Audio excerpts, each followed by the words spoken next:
Crazy story time about how my mom kidnapped my sister. So my mom and dad split whenever I was really young. And at this time, they were always in and out of court battling for custody over my sister and I. Well, the one day my dad drives my mom downtown to the courthouse because she didn't have a ride. And before she gets out of the car, she's like, "Can I give the girls a hug?" And my dad was like, "Yeah, go ahead."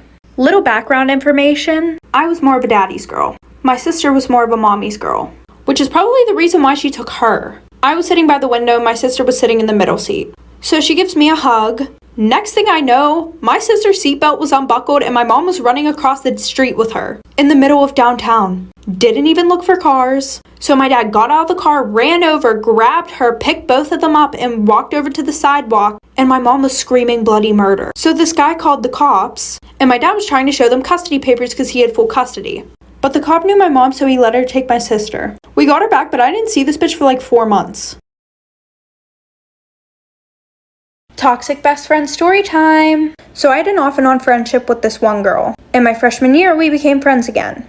And she had this boyfriend named Nicholas. And they literally fought 24/7. And every time she would fight, she would be like, "Can you please fix this for me?" So she would have me add him on Snapchat, fix it, and then block him. And guys, this literally was happening like 5 times a week. And then after she asked me to do that the first few times, I realized she started going through my phone. And when I say my phone, I mean my whole motherfucking phone. A bitch was going through my Snapchats, DMs, text messages, and I didn't know how to confront her because that's just weird. So the one day I was getting ready at her house because we were about to go out, and she was like, "I'm grounded, can I use your phone real quick?" And I was like, "Yeah, just let me Snapchat this last person back." And she goes, "No," and rips the phone out of my hand. And she starts going through my Snapchat right in front of me. And I had a streak with this kid named Nick. She goes up to me and says, "What the fuck is this?" Like for part 2. Story time about how my sister and I almost got beat up by a 40-year-old man. So there was this one girl who would bully my sister and I on the bus in elementary school. Well, one day we told the principal and the principal called her dad. And she made up this whole story about the only reason why she did it to us was because we were bullying her. So the next day, after we told the principal, her dad was at the bus stop. And he comes up to us, taps us both on the shoulder, and says, "If you guys ever bully my daughter again, I will hold you down while me, her, and her sister beat the shit out of you guys." So we got to the school that day and we called our dad. We told him what happened, but he was kind of questioning it until our neighbor actually walked up to our house and knocked on the door and told my dad. And I guess at the bus stop, everybody kind of looked at the guy like, "Are you fucking crazy?" Because my dad at the time was a bodybuilder. And he was like, "What the fuck is he gonna do?" Like for part 2. Part 2, because I don't want y'all to get mad at me again. And by the way, for everybody asking for that part 2, it is already posted. Okay, let's get into it. So I'm not saying that because my dad's a bodybuilder that like he could kick his ass. It's just like you don't mess with, you know, a dad's kid, like girls, especially when we were his girls. So he called the school. We ended up going to court, and my dad like at court was literally like, "If you ever lay a hand on my daughters again or like threaten my daughters like that, I will literally kill you." The judge yelled at my dad for that.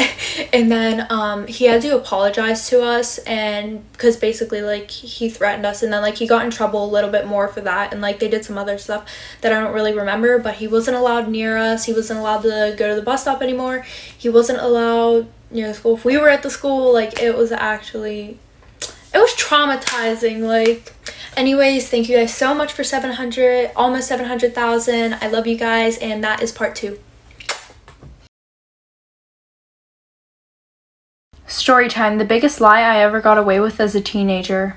So my sister and I were going to spend the weekend at my stepdad's, and I asked my parents if I could bring a friend.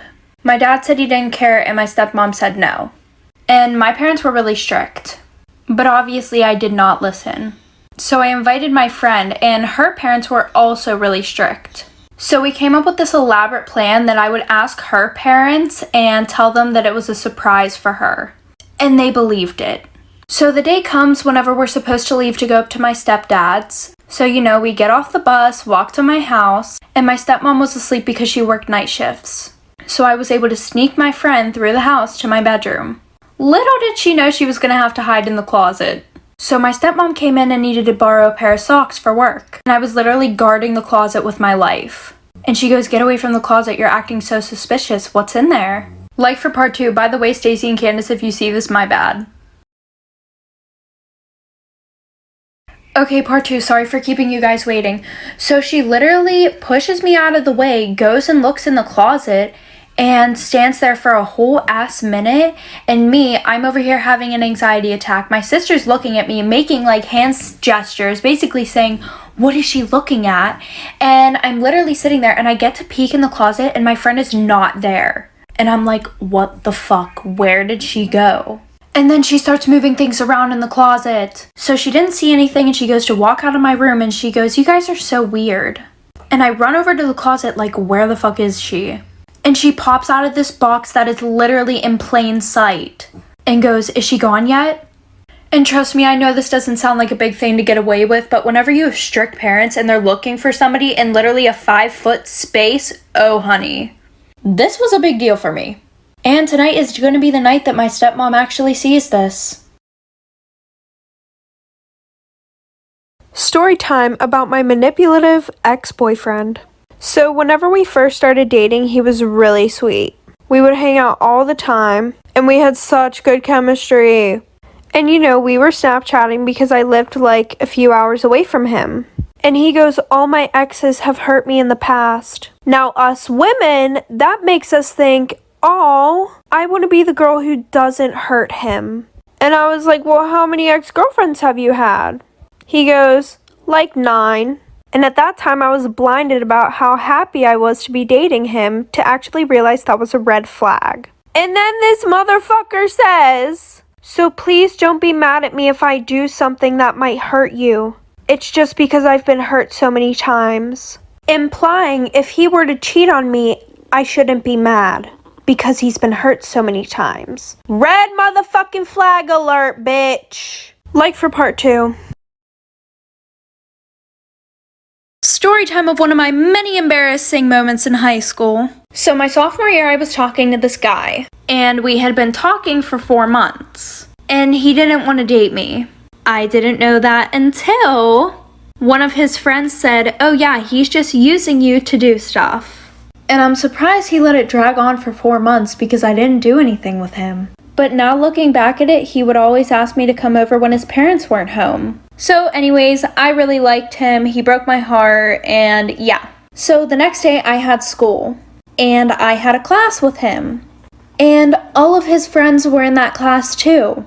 And I planned on ignoring everybody and just keeping my headphones in. Well, one of his friends asked me if I was okay. Bad idea. The waterworks started, and I started sobbing in class in front of everybody. I felt so bad for him. He just asked if I was okay. And guys, everybody was staring at me. It was so bad I had to be removed from class.